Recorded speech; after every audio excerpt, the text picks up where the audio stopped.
Hey everybody, welcome to Breakfast All Day. Alonso here with Matt and Christy.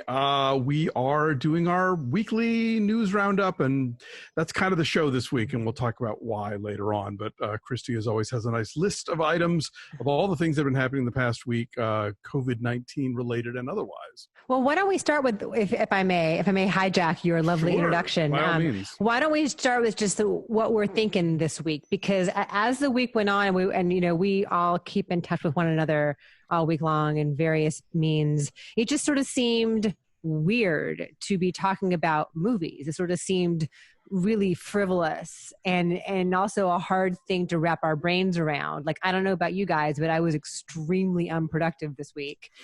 Like more so than usual. Yeah. And like I had to watch a movie, and I had to write a review for Ebert of Judy and Punch, which perhaps we'll catch up with one of these days. But like even doing that, like writing like 700 words was really tough. I mean, I think we are all really distracted by what's been going on in this country. So much has happened since we all spoke to each other and spoke to you guys, in the past week. I mean, cities all over the nation are, people are rising up and taking to the streets, and there's horrific police brutality on display. And thank God we all have phones in our pockets to document it. And, here in LA, a lot of that has been going on in our neighborhoods. Yeah. And I just think I'm glad we're all focusing on this because it's crucial for us to be having these conversations, but it's been hard to get work done. So we will catch up. And also for our Patreon folks, we will catch up with Patreon stuff. Yes. Next week too. Yeah, no, I think the country is having a moment, and we sort of had to kind of pause and look at what's going on. And, there's just, like you said, with the cameras, it's a constant thing on social media of like, from coast to coast, like there are all these horrible examples of police brutality at a moment when we're talking about police brutality. So it's not like they're suddenly behaving for a moment because, they know that this is a topic of conversation. The cameras are on them. No. It's like, I would say more than ever, but who knows what's happening when the cameras aren't on, but it's certainly not stopping, and so it's getting worse. Yeah, absolutely. And so that has become a real topic here. And I think into deeper topics about, the function of the police in our society and the sort of ongoing, history, the terrible history in this country of race and how we have, handled the Black community and their issues. And so, yeah, I, for one, I've been doing some work, but for the most part, like my social media accounts, I've just been trying to sort of amplify other people and sort of point people to resources, point them to other podcasts or other writers or whatever, like if you haven't watched 13th on Netflix yet, go fucking watch 13th. Like there's a lot going on right now that it just feels like it's more pressing. Yeah, I'm there with you guys. Like, and as kind of as we chatted earlier in the week, like it over and above. I mean, yes, there's a certain amount of like, it's tough to stay focused, right? I mean, I typically am at best a teeny bit productive. I'm so unproductive. I'm now making others around me unproductive. So through sheer osmosis. Exactly. That's how bad I am. Model. Yeah, exactly. Gabe, don't do any work. Who cares? It just doesn't, among other things, right? There's so much to say about this from so many people. And, at least for me, I'm not going to speak for you guys. For me, like a straight white dude talking about movies, who gives a shit this week? Like, who gives a shit today, right? Like, I'm not going to add to that noise. Now, admittedly, here we are talking, right? But we know that there's a community of people that hear from us and like us to check in and enjoy what we have to say about things. And so we hear you, and that's why we're at least doing this.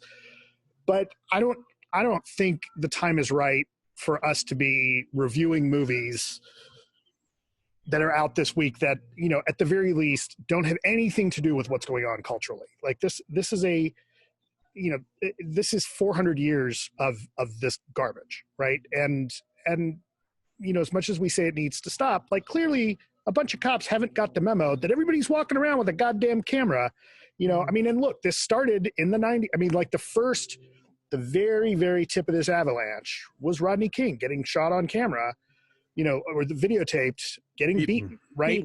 And right, getting beaten on camera, shot by a guy with a little VHS camcorder. And that was a time where that technology was priced to a point that more and more people were going to adopt it. It wasn't like having a news broadcast, right? And that tape went to news outlets. Now we live in an environment where anyone, as we've seen this week, you know, I mean, we're all Zapruder. Right. We're all Zapruder. And we don't have, you know, not only do we have the ability to shoot, we have the ability to broadcast it. That's a key part of it, right? So, you know, 6 years ago when Eric Garner gets strangled, you know, 6 years later, we see George Floyd gets strangled again, you know, and it's almost exactly the same scene. Like some dude, like not some dudes, a police officer who absolutely should know better, kneeling on his neck. And we're able to shoot that. We're able to shoot all that kind of stuff. And to be just to be clear, so that people don't take it the wrong way, we're not saying that police violence began with Rodney King. We're saying the documentation by regular folks of police violence and its widespread dissemination, I think, began with Rodney. Right. It's you know, as we see over and over from so many people in the Black community. Will Smith goes and, you know, has said, it's not that this is new; it's that we're seeing it now. Right. It's always been happening. Now it's just on camera. Right. I mean, last night, there's that video that just broke last night. The Buffalo case. I mean, horrific. For those of you who haven't seen it, it's a 75-year-old man who just approached some officers on the sidewalk during a protest in Buffalo. And he looked like he was a little bit confused. Like he wasn't antagonistic, certainly, but he was just speaking to them. And, you know, you have someone videotaping. I've seen him a couple different angles now of him just getting flattened. And he hits his head on the sidewalk, and like they just leave him there. No one helps him up. He's bleeding out on the sidewalk. One of them almost does, like, sort of makes a motion to help him out, but then like kind of gets swept off with the other ones, just completely ignore him. That's the clip to show to your parents if they are still questioning what this is about and think that this is somehow like being overrated or overhyped, or, you know, clearly those people had it coming because they should have blah blah blah blah. No, this is like show them somebody their age getting knocked over by Buffalo cops and by the National Guard and just being left there on the sidewalk, because that's what's happening right now. Now, are you guys watching wall-to-wall coverage like I am? Like, I will tell you that I spent Friday, Saturday, Sunday watching like 8 hours straight of this stuff. And a lot of it was because I want to know what was happening all over the country, certainly. But a lot of it was like in our neighborhoods in LA, like all the stuff at the Grove and Farmers Market was like walk over to my old house. I started to, but it's just, I found local coverage so repetitive. Like here's an example of what was happening. So at the Grove, which is about like 5-10 minutes from my house, you know, a police car had been set on fire. You know, what began as a peaceful rally at Pan Pacific Park, you know, turned violent when the cops showed up in their riot gear. And hours later, all the news cameras and all the news copters were hovering over the Grove. Like you could just tell, waiting for something else to happen. In the meantime, in my neighborhood where Dave and I are, we hear all these cop cars go zooming past our house to go up to Sunset Boulevard, where people are demonstrating peacefully. And then another peaceful march goes by on Santa Monica Boulevard. Are these on any of the local channels? No. They are all hovering around the Grove, hoping that another car gets set on fire. No, but and it is sensationalistic. I agree. But I would say that increasingly I'm also seeing on like MSNBC, for example, that like every single reporter will say, this is peaceful. It was peaceful up until this point. I think they're trying to balance that. And yeah, it's not as exciting to show it. But you have to show it. You have to at least mention, by the way, these other things are going on, because it warps the narrative from being like, there's like mass protests going on over the place. Most of them are peaceful. Some of them are not, versus it's this one thing happening and they're all in a standoff with the cops. Well, you have to show it all, though. I mean, as somebody who has worked in news and as somebody who has been works in television news, I will say that you have to show it all. I get your point. I do. And I think they're trying to do a better job of showing more peaceful stuff. Like in the beginning, it was all like, ooh, rioting and fires. Yeah. I feel like there's been some of a backlash that I think that a lot of the journalists have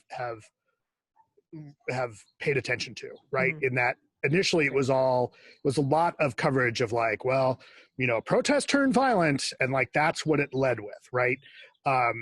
Whereas, you know, there's that great Slate article where The headline is, police get something to the effect of like, police start violence at rallies, right? Yeah.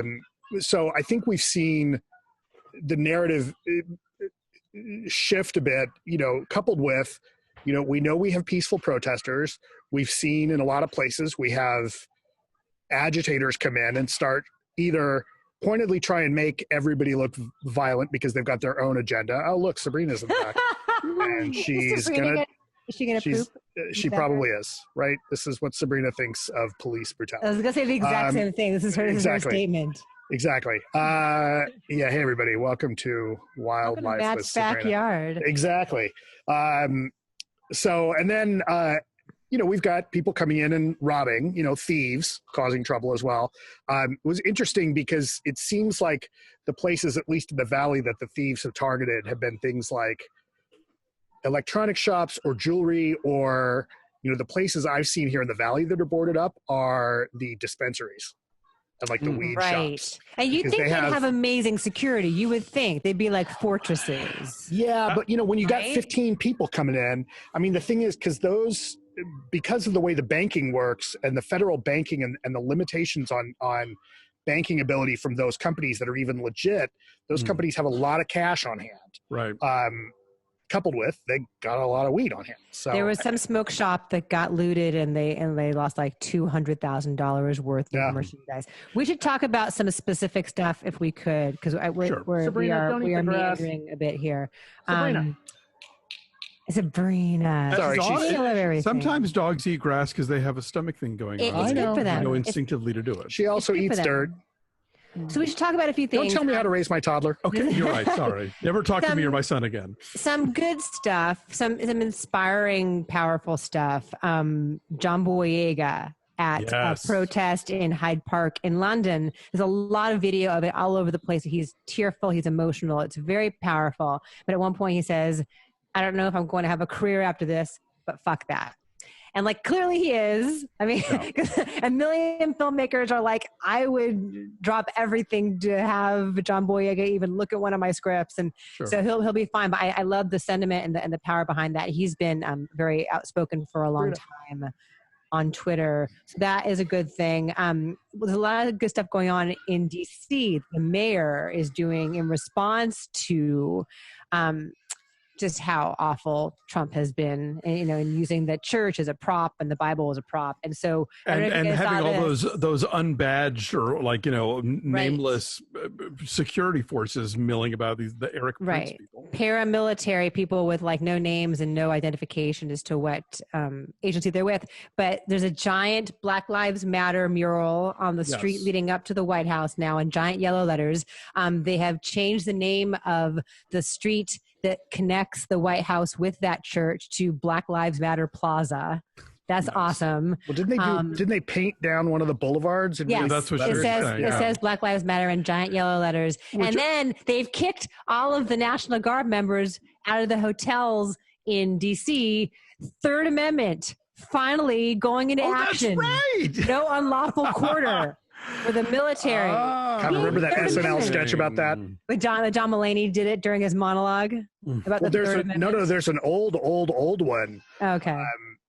From, I think it might be the 80s or something, or maybe it's even older than that. But at some point, this colonel comes in and he's putting all his troops in, and it might actually be the original cast. And I want to say that maybe Lorraine Newman or somebody like that is like, hey, you can't do this. It said so in the Third Amendment. And the guy's like, oh, man, we're going to have to find somebody who doesn't know their Constitution so well. So that all is happening in D.C. And then there was this op-ed that Sabrina. Senator Tom Cotton of Arkansas wrote in the New York Times, which was basically saying, send in the troops. We need this military presence to go in and dominate the battle space, as Secretary of Defense Mark Esper said. And there was this massive outcry, both outside and within the New York Times, and many, many Black journalists who work there are like, this puts me at risk. You saw that over and over on Twitter, them calling out their own employers saying this puts me at risk. It turns out that even the editorial page editor of the New York Times had not read this piece before it went to print. That's one interesting thing. It was, Yeah, and then I was going to say today, there was a big town hall of New York Times journalists, and Arthur Sulzberger himself, the publisher of the New York Times, called it contemptuous and said that they should not have printed this. Yeah, How does that happen?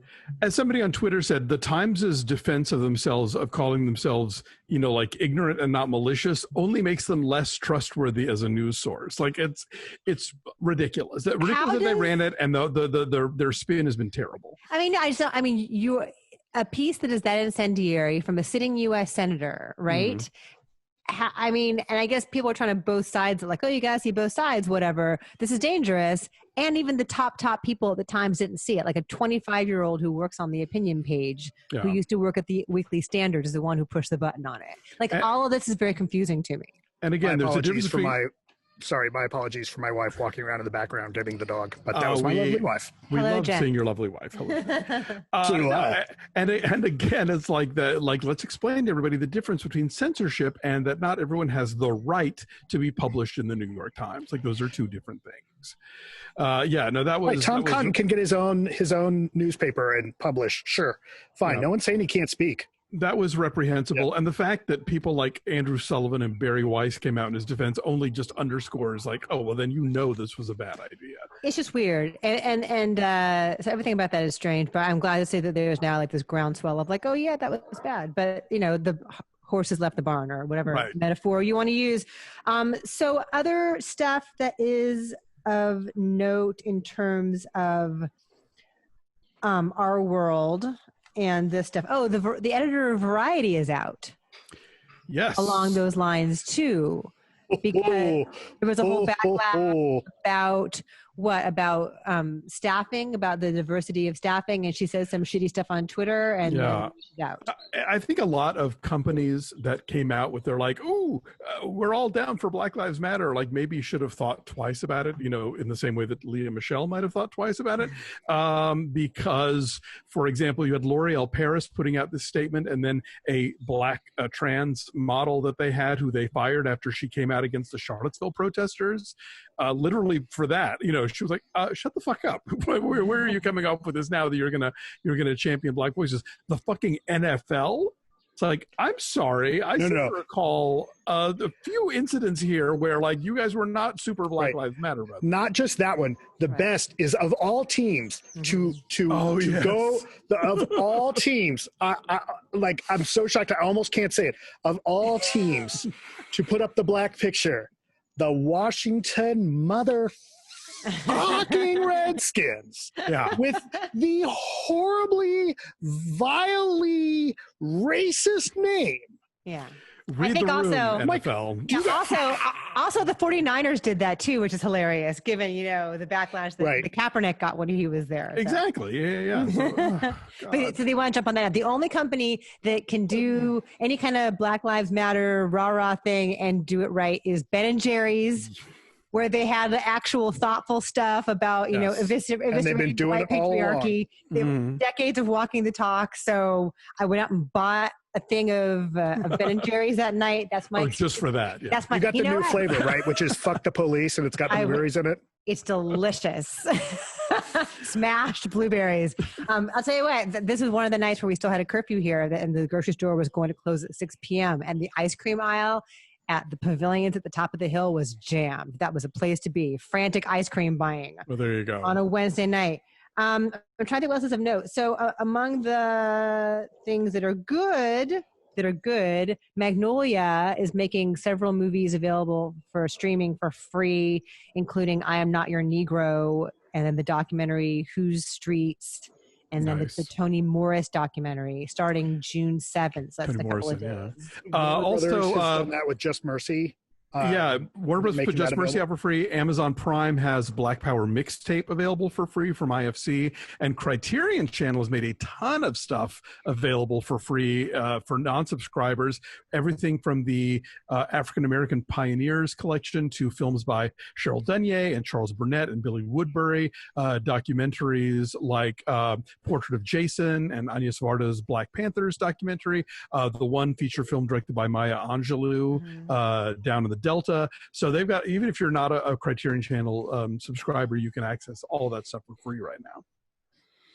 And I see that lots of books about racism are selling out on Amazon. Yeah, and Verso, which is a sort of a lefty publisher, they have, I forget the title right now, but they've got a book about basically what police abolition means and what a world without police looks like, and they are making the ebook of that available for free, along with some other titles as well. Okay. I've been trying to link to as much of that stuff as possible on my own personal Twitter, Duralde, and also on the Linoleum Cast Instagram, everything from like Black LGBTQ organizations to Black-owned restaurants. There are a lot of resource documents like Google Docs that are floating around that people can access with book titles and movies and articles and all kinds of stuff to access. So a tiny amount of Googling will lead you to a lot of valuable resources. Yeah, go ahead, Christy. I was going to say Eater LA put out a big list of Black-owned restaurants, and they've broken it down by neighborhood, like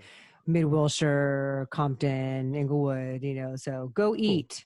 Yeah, there's, look, like this comes up a lot, like when people are wondering what they can do and in a situation like this, and I'm not going to tell anyone what they have to do. Right. That's people can do whatever they want. Whatever they think is right. What fits for, there's all different kinds of lanes, as we've seen. That being said, there are a lot of resources to see, like, where can you, what are good causes to donate to? I linked to one the other day that was, a Rolling Stone piece that had various bail funds around different states that will help protesters make bail. And the good news about that type of thing is that money gets to get recycled. When they show up for their court dates, the bail comes back and it gets to get used over and over again. That's a thing that I personally believe in, but there's a lot of other stuff out there. A couple things look like, if you're watching us, you're probably on a similar page than that we are on, right? Ideologically. I would think, right? If you're not, hey, good for you for listening. What's come up for me is, and like probably a lot of us, like I got relatives that, one of them I just wrote back to this week and just wrote unsubscribe. Is this somebody in Kansas City? I'm not going to say where this person is, but this was a person who just forwarded on some what I consider to be garbage, and all I wrote back was just unsubscribe. How did that turn out? I then blocked their email address, so I don't know. Because my attitude is, if that, for me, if somebody wants to have a real conversation, let's talk in person. Let's get on the phone, right? I mean, let's get on the phone and talk. Let's not just, as much as I'm passing stuff on social media, knowing that doesn't, I go back and forth on whether or not that does any good. Part of why I've been forwarding stuff is to amplify voices and just show a certain amount of solidarity. That doesn't mean I'm not doing anything else. But getting back to my original point about having relatives that may, or people that don't believe in things, or believe differently, I was very impressed with Jimmy Kimmel's talk about white privilege this week, and kind of how he tackled it and how he explained it. And so that would be something that, if people who don't think that's a thing, point them at the Kimmel video, because I think he does a pretty solid job of putting that in a way that people may be a little bit more open to hearing it. I tweeted out some movies, if people that are having empathy issues that might help, maybe. But there's a lot of work to be done. All over the world. But all over the country, and it's not going to end overnight. And got to keep playing. And when this dies down, because it will, because we know what the news cycle is like. All it's going to take is, and I'm at the risk of jinxing us all. All it's going to take is one really, really big natural disaster. Sorry. Or some saber rattling. Right. National disaster. That's our president. Some there was natural an disaster. Yesterday. Yeah, there was. But some big natural disaster, and the news cycle will totally switch, because that's what happens, right? I have hope. I'm sorry. So I hope that we can all, stay focused and remember this, because this is a thing that we need to change, right? I mean, it's a thing that needs to happen, because if we are, I personally believe that no one should be treated less than human. And that's what's going on. And it's just that simple, right? So I hope this continues. For all of us who are white people, there is a learning curve here, and there is a need to do better, and there's a need to listen better, and a need to be more, to take more of an advocacy position and do what we can, but also, like not do that thing where we elbow people out of the way and make it about us, because it's not about us, but it is something that we can't just sit by and not participate in. I was going to say, I have hope that so many young people are so informed and so motivated here in a place where it's extremely white, where I live. There have been protests the past 3 or 4 days organized by the high school kids here in town. Good. And I think it's really important for white people to see other white people doing that. And maybe it looks like an empty gesture for a bunch of privileged teenagers to be holding up signs that say, I can't breathe. But I think the people who are driving by and seeing that gesture need to see that and need to hear their voices. So I have hope for that. There is a great resource out there for parents. You might already know about it. It's a whole video thing called Brain Pop. And they do educational videos on everything from like really specific kinds of geometry to historical figures. And they've done a couple on the civil rights movement and on the Black Lives Matter movement. And they're animated and they're really cute and they're really clever and they're funny. Whoever's in charge of them, it's clearly liberal and clearly an Obama fan, because there's some like their version of the Obama poster is in the background behind the robot who does these videos. It's really cute. But they're bless you. They're really smart and they get their arms around really complicated subjects in an efficient and in a clear and truthful way. So Brain Pop, I have hope for that. I want to recommend a podcast real quick. This is one of my brother podcasts on the Maximum Fun Network. It's a show called Fanti, Fanti, which is always a really interesting show, taking a Black perspective on pop culture, hosted by Travell Anderson, who I adore, and Jared Hall. And this week they had a really great guest on. Her name is Dr. Joy DeGruy, or DeGruy, I'm not sure how to pronounce her name. She wrote a book called Post-Traumatic Slave Syndrome, and it talks about sort of the kind of generational impacts of the sort of ongoing, white supremacy in this country, and what it does to Black people's health and to how they raise their children, and the attitudes that they pass along from generation to generation. It was a fascinating conversation. That show is always fascinating, but I thought this week's episode was particularly interesting. So if you've never listened to Fanti before, check out their new episode, number 18. It's called Tired. Thank you. Matt, do you want to do marquees or should I do some news first? Would you want to end with marquees? I don't have that much news. Let's keep going on news and we'll end with, yeah. Okay, so we've been talking for a long time about movie theaters, when they're going to open, if they're going to open, and what the state of the largest theater chain in the country, AMC, is. There's a story that came out this week saying that they have, quote, substantial doubt at AMC that they can stay in business because they've been shut down for 3 months at this point. They were already in sort of precarious financial straits.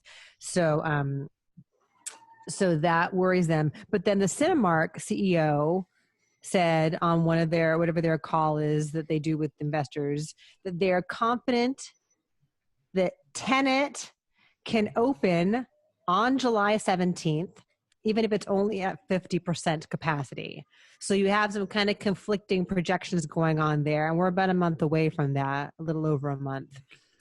Do we think they're just going to reopen just to open that theater and just put it on every single screen they've got? Is that the plan? Or do you offer older stuff that's been kicking around streaming? I don't know. I'm half serious here. Like, I mean, do you maybe sort of throw out like, Trolls or some sort of kid movie as sort of a sop, but generally be like, look, we're opening for Tenet. You can come see Tenet. And because we aren't using half of our seats, we're just going to have 10 screens of Tenet and then 2 screens of Scoob or whatever. I don't know. Maybe. I'm wondering. Yeah. I don't know either, but that's some news because, I mean, Matt, you probably know this number pretty quickly. How many AMC theaters are there in the country? Well, they have something like, I think they've got about 25% of the screens across the country. Okay. Yeah, so if I think there's a little, I don't remember the numbers off the top of my head because I haven't looked at them in a while, but I think between AMC and Cinemark and Regal, that's half of the theaters. And I think AMC's got the biggest piece of that, which is about, 50%. Okay. Or, sorry, 25% of all the screens. Anyway, so we will keep following that, but that is, not necessarily good news for them. The Dallas Cowboys usually come out to Oxnard here for their training camp before the NFL season begins. They are not going to do that. They're going to stay in Frisco. This is because of coronavirus. But then there's all kinds of, the NHL season is going to do a playoffs, and then baseball is still in limbo. And it's entirely possible there'll be no baseball season at all because of player disputes about pay and things like that. There was supposed to be this big YouTube event on Saturday night called Dear Class of 2020 that the Obamas and Beyonce and BTS and Lady Gaga were going to be a part of. That's now going to be on Sunday at noon Pacific because there is a George Floyd event going on in North Carolina on Saturday that I think folks want to be respectful of. Yes, Matt? But speaking of graduations, there is that wonderful graduation congratulations video done by Keanu Reeves and Alex Winter for the 2020 class of San Dimas. You beat me to it. That's my next one. Oh, sorry. That's my next thing is that I had not seen that. There's a big long video, the San Dimas High School virtual graduation. And it's like at the 1827 mark, I want to say, is when they have the two of them in a split screen on Zoom, and they say, "We are wild stallions." Right, a lot of congratulations. It's really it's cute, and they do the be excellent to each other and party on dude thing. So that's out there. That's really sweet. What else is a good thing? The really the big news that got buried this week is that Carole Baskin now has control of Joe Exotic's Tiger Farm. You shared that with me, and I was like, I don't even know how to process. Christy, you buried the lead. Like that was the most important thing. The Tiger King moment feels like it was a million years ago. It was a simpler time, wasn't it? So right, and Joe Exotic has followed up to say, "There's ghosts in that park. You better be careful." Right. So here's the flip side of that, though, that Carole Baskin probably shouldn't be celebrating too soon because the Florida sheriff of that county confirms that her ex-husband Don Lewis's will was forged. Oh my. Yeah. So, I mean, the statute of limitations has run out on that already, unfortunately. But, part of the conspiracy theory with Carole, right? Did she feed her ex to the tigers is, the whole question of the will. The statute on what has run out?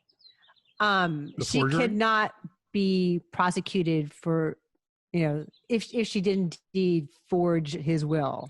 Right. But there is no statute of limitations for murder. Right. So I just want to right. Because I just want to be clear. It's a forgery. and presumably the beneficiaries of the real will could sue her in civil court. Still, right? Maybe? Right. I just want to be clear about that part, right? Anyway. Yeah. That was interesting to me. You think you've forgotten all about Tiger King, but it rears its furry head. It rears its furry head all the time. I think that's kind of all I have. There wasn't a lot this week. I mean, our world kind of is, we're all in a holding pattern, as we said out at the top. And so.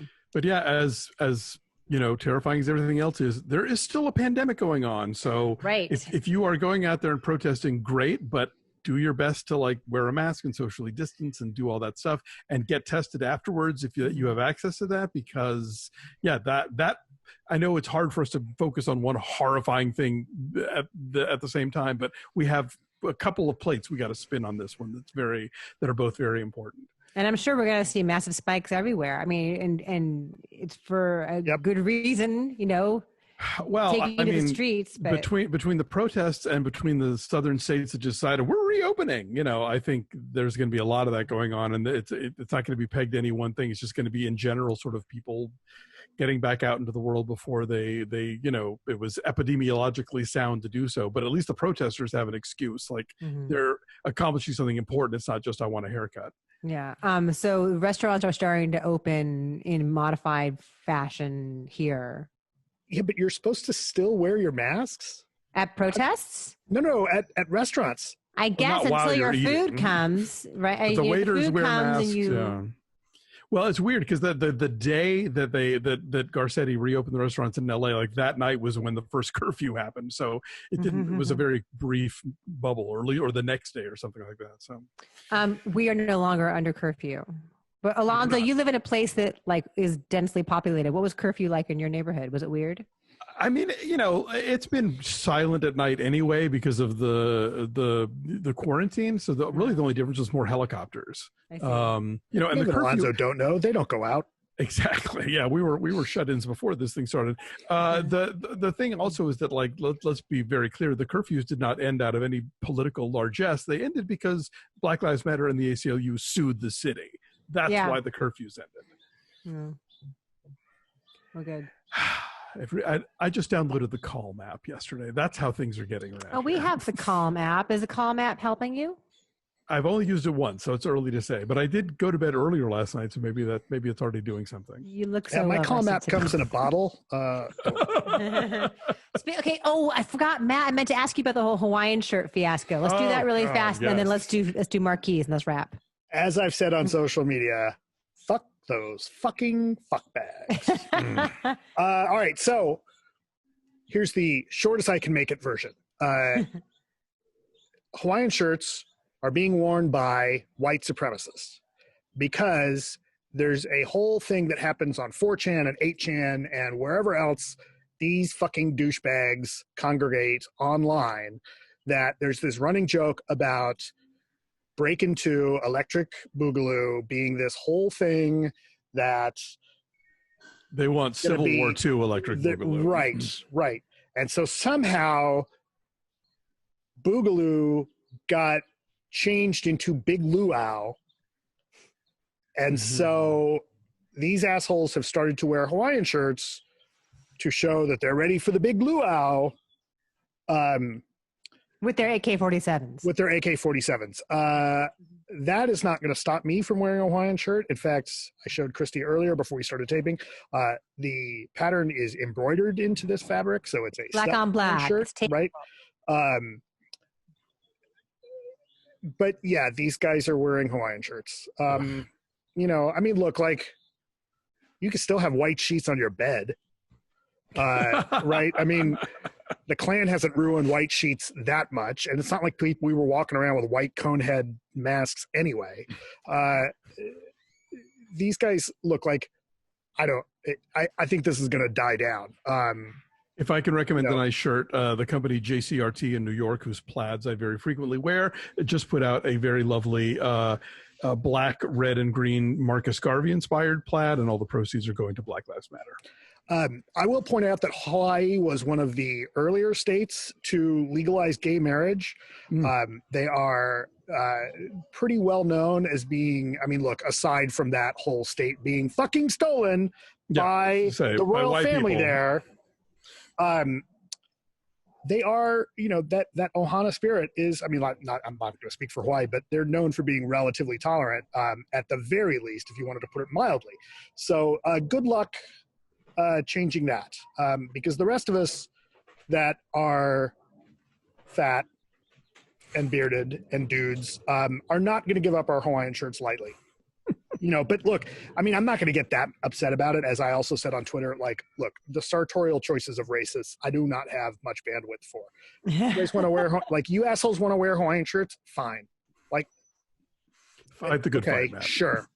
I got bigger fish to fry. We know where your heart lies. Will you please do marquees? We have some. Sure. Yes, one of which I think, I don't know what order you have them in, but I know that one of them is the New Beverly having been tagged during the all the protests. I don't have that one. Oh, do you know? I thought I sent that to you. I'm sorry. I may have missed it. That was the New Beverly was tagged during all of the upheaval over the weekend. Yes. All right. So let me share my screen. Sorry, bear with me while I'm putting this together. Do we have a lot this week? We have a fair amount, but only from a few people. Okay. Our friend Igor in Poland, I know, sent us a whole Yes. All right. Yes. So this first picture is from Jeff Swanson, who gave it to us on Twitter, and this is the picture that we're using to open the clip today. Okay. So Jeff, thank you. This is, let me get back to my notes. It's Radio Rahim. Yeah, Radio Rahim. This is a beautiful mural that's in front of the Uptown Theater, which we've featured before. Mm-hmm. That is Radio Rahim, with Love Minneapolis instead of the Love and Hate that we saw in Do the Right Thing. And I think that picture looks a little bit more like George Floyd than it may have done Bill Nunn. I thought it was supposed to be George Floyd. I thought it was supposed to be right, as opposed to Bill Nunn, who played Radio Rahim. Right, and it says hashtag Justice for George Floyd. Right. Speaking of which, we did not mention, I think, the Spike Lee short film, Three Brothers, which he posted on Twitter, which Lee has intercut the climactic scene of Radio Rahim getting strangled with the eyewitness video of Eric Garner getting strangled and George Floyd getting strangled. It's a powerful short film. So check that out on Spike Lee's Twitter. Also, really quick, before we go to the next picture, we showed last week a picture of that came from the talking about the Traverse City Film Festival, and Twitter user Teddy KGB Theo mentioned that festival is Michael Moore's, and it was actually canceled 2 weeks ago. Oh. So all of the worries about people coming out, they canceled the festival, so that's good.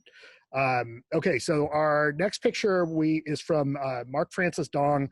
He sent us a few pictures from the Bay Area. This is the Balboa Theater. This is the Paramount. I'm sorry. This is the Paramount. Sorry, like. I did not put them in the right order. Sorry. That's okay. This is from Andrew Kruger. Sorry. Andrew Kruger put this together. He sent us 3 pictures. This is the Paramount Theater in downtown Aurora, he says. He lived Colorado? In Illinois. Illinois. Okay. And if you can see, it says Paramount proud. Aurora strong. Together we will prevail. That is a beautiful it's a gorgeous building, there. Yeah. It's very ornate.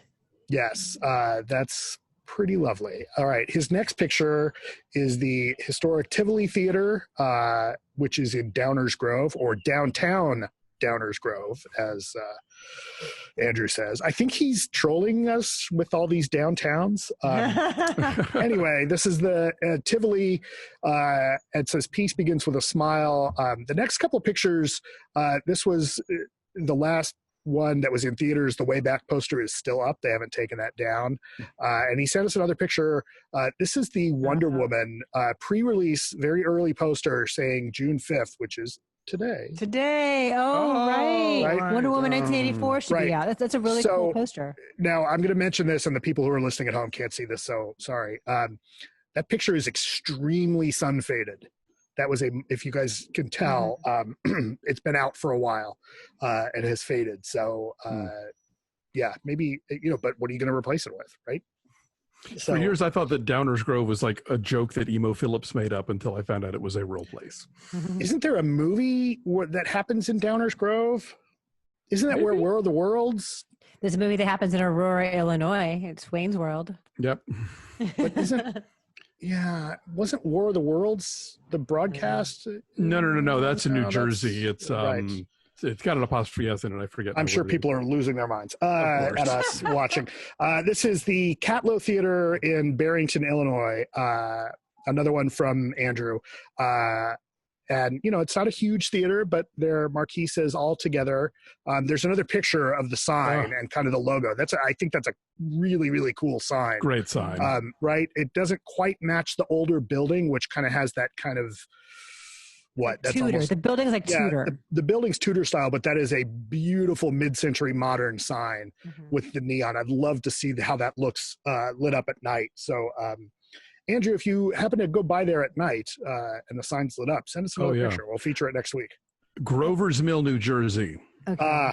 And there is literally next to this sign, it says Downtown Barrington Directory. So we are legit in downtown Barrington, Illinois. Here's a look at what's happening in Barrington news. There are events. You can go to the Katlow and get curbside pickup of plain and buttered popcorn plus caramel corn, cheddar cheese corn, combo corn, candy, and beer. And fine wine selections. I wish that candy and beer was one thing. I would like candy beer. Caramel corn and cheese corn together is better than you might think. Yeah. You know what's really good? It sounds bizarre, but it actually works. Is Rolos or Milk Duds with popcorn. Oh, sure. Or Snow Caps. No, Junior Mints. Junior Mints. Oh, don't mess up my Junior Mints with popcorn. Come on. I like Stephen King's thing where he takes a toothpick to the movies and just puts the Junior Mints on them and eats them like 4 at a time and never gets chocolate on his hands. Oh. You don't just dump them out of the box? Well, there's that option too. Or using your licorice, your red vines as a straw for your soda. Oh, hell yeah. That's another good one too. Okay. Next picture. Okay, so Igor Sekowitz. Igor? I think okay. Igor, isn't that Igor? I think it's Igor. I think we think of it as Igor because of Young Frankenstein. Young Frankenstein. Okay. Well, they told you wrong, didn't they? Igor Sekowitz sent in a bunch of pictures. So Igor, thank you. This is the Micro Theater in Poland, and he told us he captured 3 different places. First one is a small studio cinema, which would called the Kino Mikro, which would translate to tiny cinema. Operates since 1959, and he said that he looked on Wikipedia, and apparently in his youth, Roman Polanski used to watch movies there. In Polish, it says that they opened the gates 30 minutes before the show on the entrance, and it was there's a picture, so on the door there, they opened 30 minutes before showings, and then this is a list of the last kind of lineup before they shut down. So there's a movie that translates to Corpus Christi, which was Corpus Christi. Oh, right, that was the Polish Oscar entry this past year. And the latest Polanski film is on that list too. And the white piece of paper says that the cinema is closed from the extra kind of piece of copier paper says that it was closed from March 12th. So then this next one is at the main square in Krakow's Old Town, and as he says, it's an old movie theater called Cinema Under the Rams. And if you can look closely, let's see if I can I see. Zoom into this, right? You can see those not beautiful gargoyles, the rams. Right. Those beautiful ram heads at the top of those columns. That's just gorgeous work. That's really cool. Join us next week for Architectural Digest on Breakfast All Day. So to see this. Yeah, he says it's more of an art house, but he saw The Irishman there last November before it appeared on Netflix. The movie poster is a Polish release poster of Hope Gap with Annette Bening and Bill Nye. It said that it was going to come out on March 20th, so they probably closed the theater before it had its premiere. The little white piece of paper says in Polish and English that they were closing down on the March 12th, but the yellow card in Polish says that they're coming back on June 6th. And I love the little ram logo there. Did you see it at the top? Oh yeah, that's nice. Very nice. Okay, so this next theater is a super big modern building called the Kijał. And as Igor tells us, before multiplexes arrived around the early 2000s, this was the movie theater to go to in Krakow. He said his first film he believes he ever saw on the big screen he saw there, Jurassic Park in 1993, when Igor was 8. No. So now do we all feel super old? Right? The big sign in front in Polish translates to, we play for you since 1967. The white poster on the right says, "When this is over, come back to us." He also points out that the world premiere of Schindler's List took place there, Oh, wow. which makes sense as Schindler's List was shot on location in Krakow. Right. A lot of film festivals take place there. It's a big venue. There's another picture of the, wrong direction, of the back of it, Ooh. right? Which has got that really cool mural on the back, right? That's a gorgeous building. I love how it's all like glass and sleek on the front, and then the sides have the sort of like columns going. It's like a brutalist kind of accordion structure. It's I don't really know that cool. I would say brutalist, right? No? I think it's more kind of a concrete, modernist though. look. Well, just that one, the one side maybe has a touch of brutalism, but then you've got that sun mural on the back, and like I said, the glass in the front. It's So really cool. wherever you're approaching it, who knows what the fourth side looks like, but this is a very cool architecture. Yeah. Igor also told us that Louis C.K. performed there after his fall from grace. Yeah. So, Okay. yeah. Okay. So next up, this is the Balboa. This is the Balboa. That Where is Mark, this? So this is in San Francisco. Mark Francis Dong sent us this. It's already struggling. It says it's one of his childhood go-to theaters. It is it's got this great old school sign, and the marquee says, "Congrats, Alex and the class of 2020. We're so proud of you." On the other side, virtual screen at cinemasf.com. Popcorn to go between Saturdays 4 to 7 in the afternoon. So Mark says that he believes it's independently owned and run by the same company independently owned and run alongside the Vogue Theater, which is also in SF. He also took a couple of fun pictures. These are the posters that had last been. Now, remember I talked about how sun faded that other Wonder Woman? Oh, well, look at the difference. Yeah. Right. I should have done a side-by-side. Vibrant. Right. These are not sitting in the direct sun. It's much more vibrant colors. Yeah, the other one was like pastels at this point. Right. And then there's a picture of their muralized entrance that they've kind of posted some murals over the boarding that's kind of blocking the doors until they reopen. And then they put up a little Chalkboard. What do you want to see when you return? Mark says he's the one responsible for adding Raiders of the Lost Ark there. People want to see Kill Bill or Fight Club or Solaris. I wonder where Solaris they want to see. I imagine the original, but who knows? Yeah, because that's good escapist fare when we're coming back from a Good It's pandemic. calm. It's calm and peaceful, at least, It's quiet. I guess. Okay, so this picture comes to us from Twitter user Matt Still Stays Home. Sorry. This is another marquee. It's at the Century Square Luxury Theaters in Pittsburgh, Pennsylvania. There is a list of movies on the left side, none of which are actually playing, but they kind of reference everybody staying at home. The titles are Stranger Than Fiction, Home Alone, Reality Bites, Stir Crazy, Les Miserables, and Staying Alive. And then the other side of the marquee says, "Stay safe, see you soon." Very cute. Well played, Century Square. And that is it. So that's it for marquees this week. So thank you for watching. Thank you all for sending those in. And it's interesting to see the evolution of the marquees, because for a long time it was, jokes about coronavirus and quarantine. And now a lot of them are taking a more, pointed political angle on what they choose to write about. We saw some of those last week, right? Yeah, we're starting to see it last week. I'm sure we'll see more. So, in case you're not sure, feel free to pass on marquees and this kind of, or even just pictures of your theaters that are doing interesting things. Send those on to us.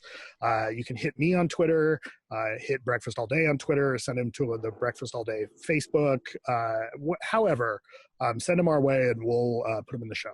So we find them. We do. And we so appreciate them. It's so cool to see all over the country, all over the world where you guys live and how you're coping. So thank you so much for sending all that to us. Absolutely. We will review movies next week. Artemis Fowl comes out next week. Which I guess thank God. We should acknowledge the fact that it's finally coming out on Disney Plus. That's going to put it out. So. Correct. Yes. Yeah. So does The King of Staten Island. It Which does. is good. Can I say that? Am I allowed to say that yet? I'm not sure I am. Anyway. Well, if you can say it, then I can say it. It is good. It's good. Good. It's 2 hours and 15 minutes long because it's a Judd Apatow movie. Exactly. But it's good. We'll talk about that next week. Anyway, sorry, what? Go ahead. I was going to say thank you guys all so much for sticking with us. We hope wherever you are, you're safe and you're taking care of yourselves. It's okay to not be productive and not be happy. It's okay to just sort of simmer in this and just, take it all in, and don't be, I say this to myself, but to all of you, like if you're having an unproductive day, it's okay. And we're all under trauma at one stage or other. So yeah, exactly. Give yourself a mental health moment and don't feel like, oh, I'm not getting enough work done while I'm at home, while there's a pandemic and while there's, protests in the street and cops are tear gassing innocent people. It's like, there's a lot going on. Just, it's okay. Breathe. We're going to hopefully get through this thing, but we appreciate you guys spending time with us, and we hope this was of some help. And we'll be back next week with our regular stuff. So in the meantime, like this video, subscribe to our YouTube channel, follow us again at BeFastAllDay on Twitter, Instagram, and Facebook. And in any of those places, feel free to share your marquee photos, as Matt mentioned. And we're at Patreon at patreon.com/BeFastAllDay. And we'll be picking up that next week as well. But, in the meantime, take care of yourselves and each other. We'll see you next time. Bye. Bye.